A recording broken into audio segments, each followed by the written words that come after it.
Dah set dulu. Okey. Baik, bismillahirrahmanirrahim. Assalamualaikum warahmatullahi taala wabarakatuh. Dan salam sejahtera kepada cikgu dan semua pelajar. Jadi pada hari ini saya akan membentangkan satu lagi subtopik dalam bab 10, iaitu kecemerlangan Malaysia di pesada dunia, iaitu 10.5 wawasan Malaysia menuju masa hadapan. Kita akan pergi pada komuniti ASEAN, keselamatan makanan dan alam sekitar.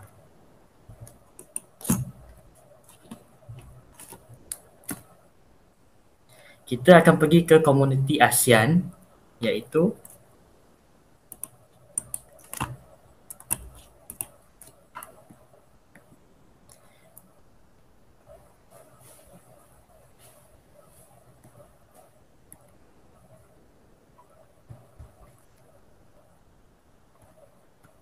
Komuniti ASEAN telah ditubuhkan pada tahun 2015 melalui Deklarasi Kuala Lumpur sewaktu sidang kemuncak ASEAN ke-27. Jadi komuniti ASEAN ni dia merupakan satu langkah yang diambil secara menyeluruh, bersifat strategik dan juga ia memandang ke hadapan yang ke masa hadapan yang lebih baik serta mencerminkan aspirasi seluruh anggota ASEAN. Jadi dalam komuniti ASEAN terdapat 3 wawasan ASEAN yang dititikberatkan, iaitu ekonomi, sosio budaya dan keselamatan. Jadi dari segi ekonomi, ia mahukan kepada pertumbuhan ekonomi untuk ditingkatkan ke satu tahap yang lebih tinggi daripada yang sebelumnya. Dari segi sosio budaya pula, ia memperlihatkan integrasi antara negara anggota ASEAN untuk juga dapat dipertingkatkan ke satu tahap yang lebih baik, dan dari segi keselamatan pula, melalui komuniti keamanan, ia menjadi satu harapan yang besar agar keselamatan rantau di ASEAN kekal terjamin dan segala konflik permasalahan dapat diselesaikan secara aman, damai dan tenteram tanpa melibatkan kekacauan ataupun pertelingkahan. Jadi itu komuniti ASEAN. Kita akan pergi ke soalan. Okey, tak apa, teruskan Haikal. Okey. Tajuk berikutnya. Okey, ini dah Saya okey. akan pergi ke subtopik yang seterusnya, iaitu keselamatan makanan. Mukadimah dia, Malaysia serta negara di rantau Asia Tenggara menyedari bahawa satu isu penting yang perlu dihadapi pada masa hadapan, iaitu isu keselamatan makanan. Dalam beberapa tahun lagi masalah ini akan timbul, dan mungkin pada masa sekarang ia telah timbul di negara yang bergolak ataupun kadar kemiskinan yang tinggi. Jadi takrif keselamatan makanan menurut United Nations Committee atau UNC yang telah disepakati pada tahun 1996 merujuk kepada setiap orang pada setiap masa mempunyai akses kepada sumber makanan yang mencukupi, selamat dan berkhasiat yang memenuhi keperluan makanan mereka.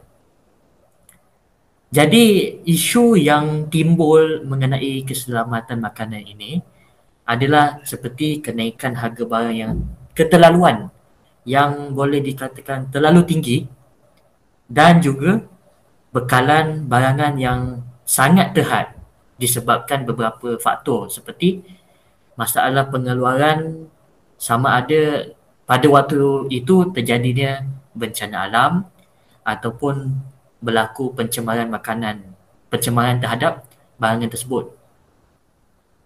Jadi Malaysia juga telah membuat satu tindakan yang juga boleh dikatakan sangat proaktif dan betul, iaitu Malaysia telah bekerjasama dengan negara anggota ASEAN untuk menubuhkan satu institut perbadanan yang pertubuhan yang dikenali sebagai Result Security Makanan ASEAN. Jadi dengan penubuhan ini, dia menunjukkan bahawa usaha telah dilakukan untuk mendapatkan maklumat tentang dasar sekuriti makanan bagi setiap negara anggota ASEAN. Maklumat yang didapati diperolehi yang dari sumber yang tepat dan terjamin. Selain itu, Malaysia juga telah membentuk satu tabung ataupun satu yang dipanggil simpanan beras kecemasan ASEAN. Dia dipanggil reserve lah. Jadi reserve ini boleh digunakan semasa berlakunya kecemasan ataupun masa kejadian-kejadian yang tidak diingini, dan dia telah ditetapkan bahawa kadarnya sebanyak 50 tan disimpan sebagai stok. Jadi itu adalah simpanan beras kecemasan ASEAN. Dan inilah topik mengenai keselamatan makanan. Jadi kita pergi ke soalan dia juga. Okay, itu punca. Okay. Baik, okay. Ada nak tanya tak yang lain? Okay, kalau tak ada Haikal teruskan alam sekitar. Okay, ini poin yang terakhir dalam saya punya pembentangan iaitu alam sekitar. Jadi isu alam sekitar yang penting dan perlu ditangani bukan sahaja Malaysia, malah semua negara Asia Tenggara yang sudah menjadi kelaziman kita selalu mendengar iaitu isu jerebu. Jadi jerebu merupakan satu fenomena ataupun pencemaran udara yang menjejaskan jarak penglihatan dan juga kesihatan kita. Ini punca jerebu terjadi antaranya ialah pembakaran terbuka yang tidak terkawal seperti terutamanya pembakaran hutan. Jadi asap tu dia bawa ke udara dan asap tu tak sihat. Jadi oleh hal yang demikian, Malaysia bersama-sama negara ASEAN telah mengambil satu langkah yang aktif untuk menghentikan dan mengatasi masalah jerebu dan yang berkaitan pada masa hadapan. Iaitu yang pertama dengan pelaksanaan perjanjian ASEAN yang berkaitan dengan pencemaran jerebu merentas sempadan. Perjanjian ini merupakan satu perjanjian serantau yang pertama di dunia. Anggota negara yang terlibat disarankan untuk mengambil langkah-langkah dari segi undang-undang ataupun pentadbiran serta tindakan-tindakan lain yang difikirkan adalah wajar.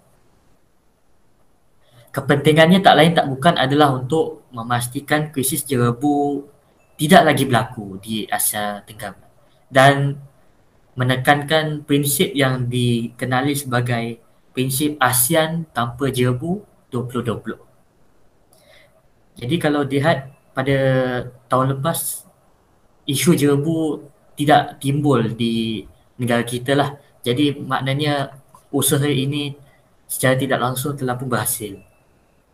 Dan selain itu, Malaysia dan Singapura juga telah menjalinkan kerjasama dan bersetuju untuk melaksanakan penyelidikan dan pembangunan atau R&D dalam bidang pencegahan kebakaran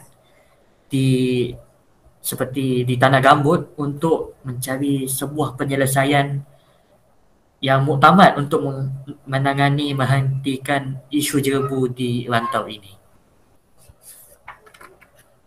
Kalau tengok gambar itu adalah jerebu tahun 2014. Jadi kalau begitu saya pergi ke soalan. Okey, Aika ada lagi? Tak ada. Okey, terima kasih Aika. Sama-sama ya.